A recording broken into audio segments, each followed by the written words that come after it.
오늘도 우리 사는 이야기 찾아주셔서 감사합니다. 사연자분이 보내주신 이야기 시작해볼게요. 안녕하세요. 저는 40을 앞두고 있는 여자입니다.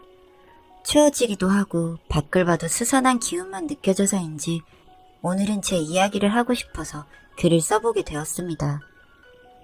저는 짝사랑하던 남자가 있었습니다. 고등학교 때 같은 반이었던 남자친구였는데 동네가 같아서 하굣길을 함께하던 친구였습니다. 그렇게 시간을 보내다 보니 자연스럽게 그 남자에게 마음이 가고 있더라고요. 하지만 저는 그 남자에게도 또 다른 사람에게도 그 사람을 좋아한다고 말할 수가 없었습니다.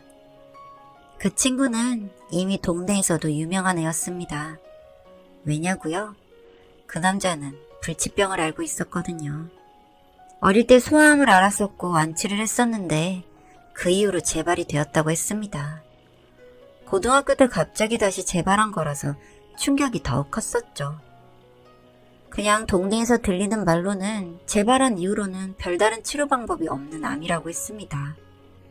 그래서 동네 어른들은 쯧쯧거리시며 어린 게 안 됐다고 죽은 날 받아놓고 저렇게 살고 있다고 하시곤 했습니다.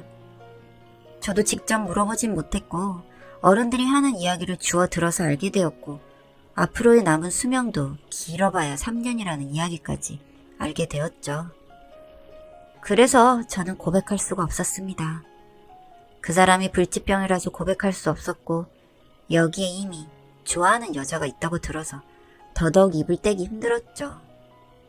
어느 날은 미친 척하고 고백해버리자 싶어서 마음을 먹고 다가갔는데 그런 저에게 좋아하는 여자애가 생겼다며 맑은 얼굴로 웃는데 그런 얼굴 앞에서 제가 뭘 말할 수 있었겠어요.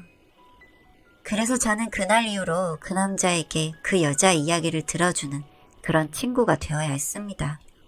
곁에 있고 싶고 영원히 함께하고 싶은 여자가 생겼는데 자신은 뭐 죽을 날을 받아놓은 대단한 사람이다 보니 고백할 수도 없다면서 혼자 키키 때문에 웃곤 했습니다. 그 말을 들을 때마다 참 애처롭기도 하고 상대방이 듣고 가슴 찢어지는 소리를 왜 저리 쉽게 하나 야속하기도 하고 그랬던 것 같아요. 사랑하는 그 사람이 좋아한다는 그 여자가 밉기도 하고 질투도 나면서 좋아하면서 자신의 병 때문에 고백도 못하고 그렇게 하루하루 죽을 날만 기다리는 그 남자가 정말 안타까웠습니다. 그래서 저는 고백을 할 수도 없었고 그 사람을 붙잡을 생각조차 할 수도 없었죠. 제가 그 사람의 생명까지 붙잡아줄 수는 없었으니까요. 그 남자는 늘 그 여자 이야기뿐이었습니다. 본인 눈에는 세상에서 가장 예쁘고 마음씨도 곱고 그렇게 예쁜 그녀를 본인이 지켜주지 못하고 곁에 있어주지 못해서 너무 힘들다는 그의 말이 너무나도 가슴에 아픈 곳을 찔렀습니다. 그 여자가 저였으면 좋겠다는 생각을 몇 번이나 했는지 몰라요. 그녀의 이야기를 할 때 그의 슬프고 아련한 눈빛은 늘 저를 마음 아프게 했습니다. 그녀가 누군지 찾아내서 어떻게든 둘을 이어주고 싶다는 생각까지 할 정도로 저는 그를 매우 좋아하고 저의 감정보다는 그를 더 많이 아꼈습니다. 그래서 둘을 이어줘야겠다 싶어서 물었더니 아무것도 알려주지 않았어요. 제가 그런 짓을 벌일까 봐서 더더욱 조심하는 눈치였죠. 그럴수록 그 여자가 궁금해지긴 했지만 그렇다고 꼭 알고 싶지도 않았습니다. 뭐 제 마음이 좋을 리가 없을 테니까요. 그러던 어느 날 저는 그 남자와 한바탕 싸우고야 말았습니다. 저도 화가 나더라고요. 맨날 만날 때마다 왜 나한테 그 여자 이야기만 하는 건지, 그 이야기를 하고 싶어 나에게 만나자고 연락을 하는 건지. 너무 화가 나서 너무 지치니까 이제 그 여자 이야기만 할 거면 나 부르지 말고 니네 엄마한테나 하라고 화를 내버렸습니다. 죽은 날 받아놓은 게 뭐 대수냐고. 나 같으면 죽을 날도 받아놨으니 무서울 것도 없으니 그냥 고백이라도 한번 확 하고 말겠다고 상처 주는 말을 퍼부었죠. 제 말에 상처를 받았는지 눈물을 흘리더군요. 그런데 저도 그날은 너무 화가 나서인지 미안한 마음보다도 답답한 그 남자가 짜증나고 귀찮다는 생각까지 들었습니다. 그냥 듣기 좋은 노래도 한두 번이지 저도 솔직히 지긋지긋했거든요. 그렇게 그 남자에게 일방적으로 폭언을 퍼붓고 나서 후회하는 마음은 없었는데 그 남자는 저보고 오히려 이제 그만하겠다고 미안하다고 전하더라고요. 본인이 저를 너무 괴롭히는 줄 몰랐다면서 본인의 짝사랑 얘기는 그만하겠다고 하면서요. 그러면서 저에게 그 여자는 이제 포기할 테니 저에게 좋은 친구로 남아서 남은 생을 본인과 보내달라고 했습니다. 이제까지 본인의 짝사랑 얘기를 들어줘서 고맙다면서요. 이 사람은 아버지도 일찍이 잃어서 더욱 불쌍한 사람이었어요. 어머니도 젊었을 때부터 아들 병원비를 마련하려고 온갖 굳은 일을 다 하시다가 현재는 요양원에 입원해 계신 상태였으니 곁에 있어줄 사람은 아무도 없었습니다. 그렇게 그 남자에게 사과인지 뭔지 모를 것을 받고 나서는 둘이 이야기를 했어요. 남은 날이 얼마일지 모르겠지만 이렇게 지내지 말고 하루하루 후회 없이 정말 재밌게 지내보자고요. 그렇게 약속을 한 뒤에 카페도 같이 가고 영화도 보면서 정말 하루하루 즐겁게 보냈습니다. 이렇게 지내다 보니 순간순간 제가 그 남자의 여자친구가 된 것 같은 기분에 행복하기도 했습니다. 어렸던 시절이라 더욱더 그랬을지도 모르겠어요. 하지만 언젠가는 끝날 사이라는 걸 알고 있어서 고백은 역시나 아니다 싶어 마음을 숨겼습니다. 어느 날은 영화를 보는데 연인들의 데이트 장면이 나오더라고요. 로맨스 영화였는데 저는 그 달달한 장면에서 그 남자와 함께 영화를 보며 펑펑 울어버리고 말았습니다. 주변에 있는 사람도 당황하고 그 남자도 당황해서 저를 달래주느라 바쁘더라고요. 저는 그 남자와 이어질 수 없는 저의 애처로운 처지가 상대적으로 행복해 보이는 영화 속 연인의 모습과 대치되는 것 같아서 매우 가슴이 미어지면서 아파왔습니다.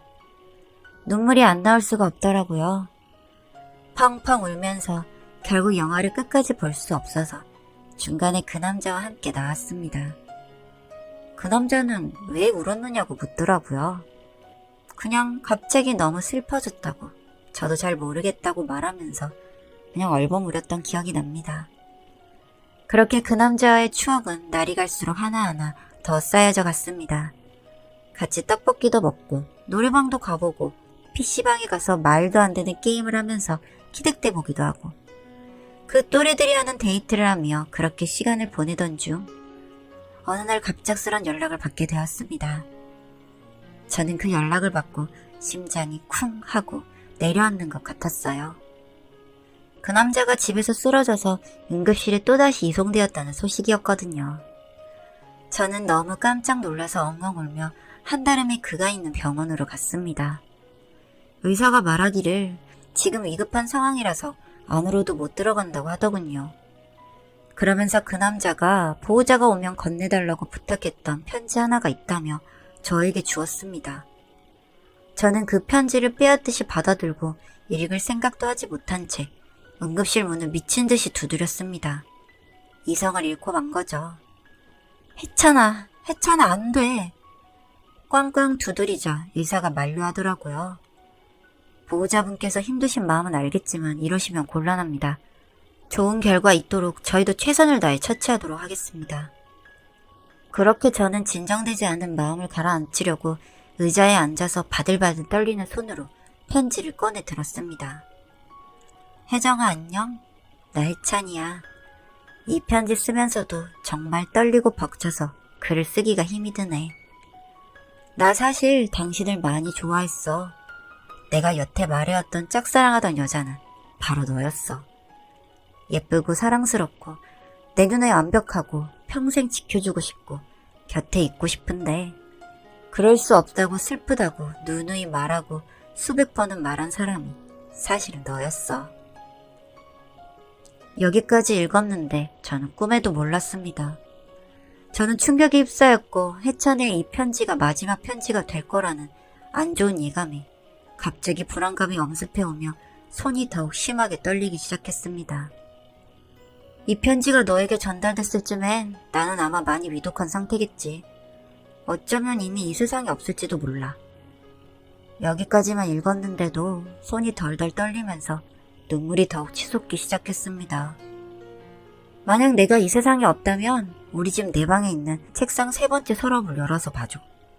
그 안에 내가 너를 위해 준비한 여러 선물들이 있어. 우리의 추억 영원히 간직하고 너도 꼭 좋은 사람 만날 수 있길 바랄게.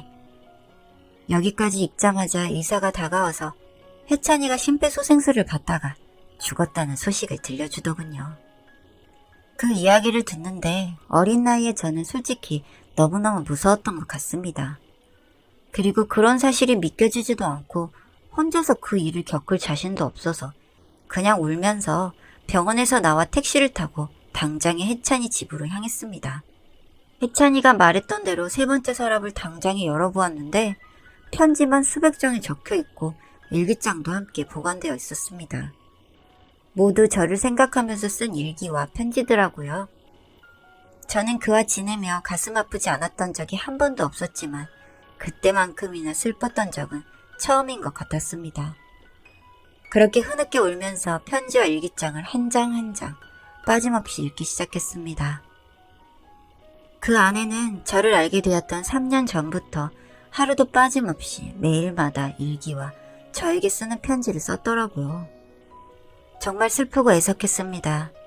그를 데려간 하늘도 정말 원망스러웠고요.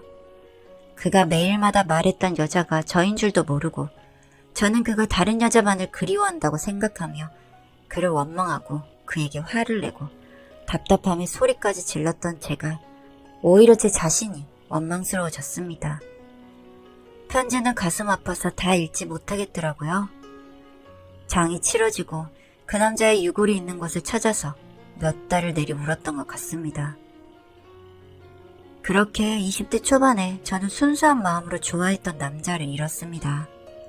그리고 마흔을 며칠 앞둔 지금까지도 저는 그 남자가 너무 그립고 보고 싶습니다. 이후 어떤 사람과의 만남도 하고 싶지 않았고 저는 하루하루 나이는 들어가고 있지만 마음만큼은 그때 그 자리입니다. 이런 저를 보고 어른들은 그러시더라고요. 정말 미련하다고요. 몇십 년이 지난 그 일 속에서 헤어나오지 못한 약해 빠진 인간이라고요. 가장 가까운 제 부모님마저 그러셨으니 뭐 저도 참 어지간한 여자이긴 한가 봅니다. 하지만 사람이 살면서 그런 사람 있잖아요. 절대 잊기 힘든 그런 사람이요. 이런 절 보며 20살의 그 남자도 바보 같다 놀리며 웃고 있을까요? 얼마든지 놀리고 웃어도 좋으니 다음 생에라도 그를 꼭 만나보고 싶습니다. 이런 바보 같은 여자의 이야기를 들어주셔서 감사합니다.